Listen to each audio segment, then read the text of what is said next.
I get over 400 emails a day.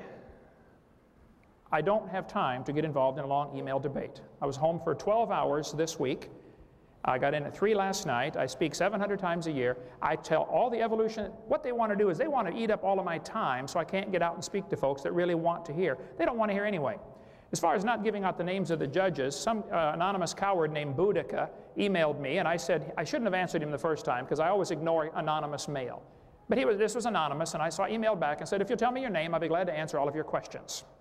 He had 300 questions. He said, no, I refuse to give you my name. I said, well, then I'm sorry, I won't answer your questions. I've got nothing to hide. You've got my name, address, and phone number, and I'll give you a map to my house if you want. I have nothing to hide. See, men love darkness rather than light because their deeds are evil. Well, Boudica sent in what he said was evidence for evolution. It was ridiculous, but I sent it to the judges. I told him I'm going to send it to these guys. Boudica right away wrote nasty, vile, filthy letters full of profanity to these judges. And I said, fellas, hey, I'm sorry, I won't let this happen again. If somebody sends in some real evidence, well, here's what happens. I get probably 5 or 6 emails a week from someone saying what Dr. Hartman said a few minutes ago. Well, if I knew who the judges were, what they're trying to say is, I don't really want to give you my evidence because I don't have any, but boy, I'm going to pick on you for your offer. They strain at gnats in the offer of $250,000 rather than just send the evidence. I would like you tonight, Dr. Hartman, to give the audience here the best evidence you have for evolution. For macroevolution, the best evidence you've got. Let's not waste time with all the little stuff. Please give us the best. I have over 500,000 videos out there in circulation that we've produced, plus who knows how many copies of those that have gone around. My words are easy to examine. I don't have time to type everything out, though we are putting, as of today or tomorrow, should be, my entire seminar will be on my website. You can click a button and watch the videos and listen to the audio, free of charge, and then you can challenge anything I'm saying, and if you think I'm misquoting somebody, please let me know. I'm certainly not perfect, and I've made lots of changes through the years. He mentioned evolution as a theory like gravity. Now, that is absolutely ridiculous comparison. Gravity has evidence. We can observe it happening. We don't observe anything about what he said about evolution. To compare evolution with gravity is silly.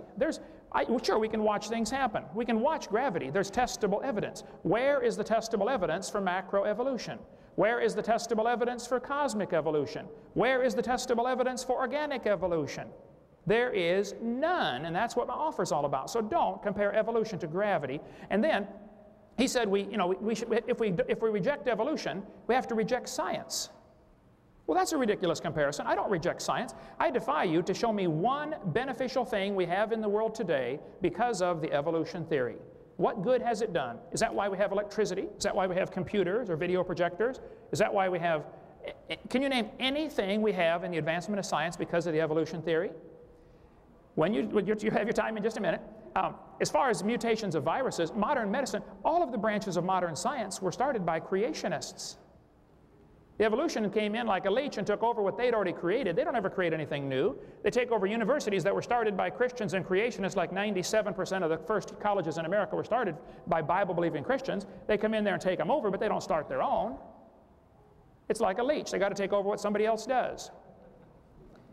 What good has evolution done? You mentioned about star formation. I believe I got your quote. You said it may be happening now. You saw some pictures of the Hubble telescope sending back.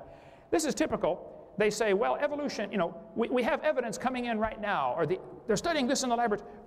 We've been studying for 120 years. Where's the evidence that has stood the test of time? Why is it always, well, we're looking at it right now? Well, that's not evidence yet. Let's see something that has stood the test of time. Nobody has proven the formation of any stars. They're seeing a bright spot in Crab Nebula, saying, wow, it might be a star forming. Well, it might be the dust is clearing, and you're seeing a star that was behind it all along. We don't know yet. Let's see some evidence that stood the test of time. He's mentioned about majority rule. Well, 91% of the population of America believes God created the world. 47% of them believe He did it in the last 10,000 years. If we're really going to have majority rule, then let's throw evolution out, since so few people believe it anyway.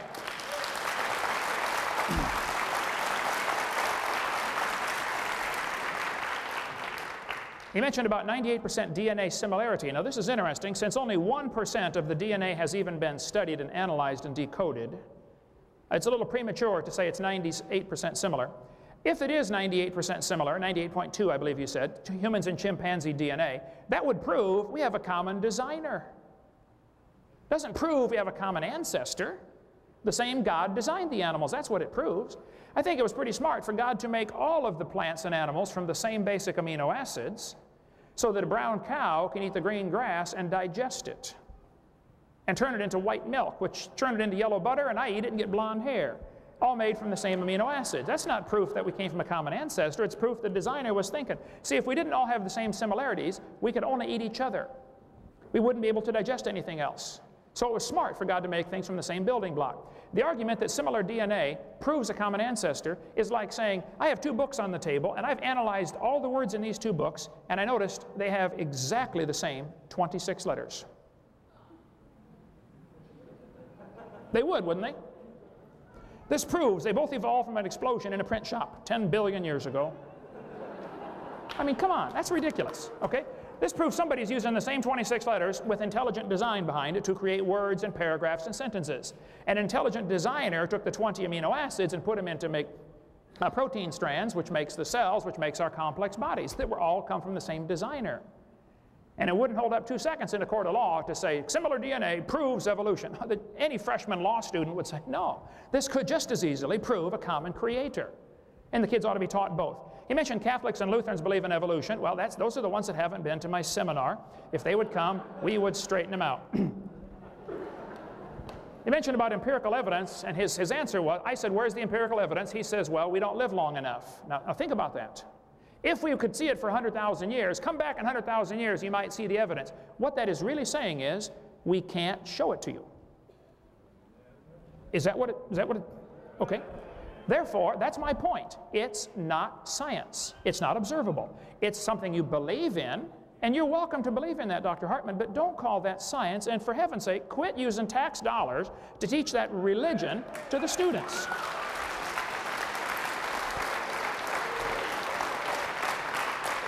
I'll tell you what, if we come back in 100,000 years and see that things really have evolved, then we'll start teaching it. Until then, it does not belong in education. What he translated that sentence was, we don't have the evidence.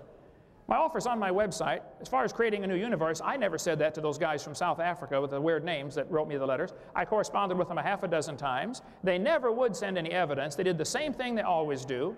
Well, who's on the panel? You know, where's the bank? What's the account number for the bank and all this stuff? I said, look, my word is good. You send the evidence. They never do send the evidence. All they do, I was in a debate one time in Minnesota, and this lady said, there's lots of evidence for evolution. I said, let's see it. She said, well, there's just lots of it. I said, okay, let's see it. Well, there's just so much. Okay, show me one.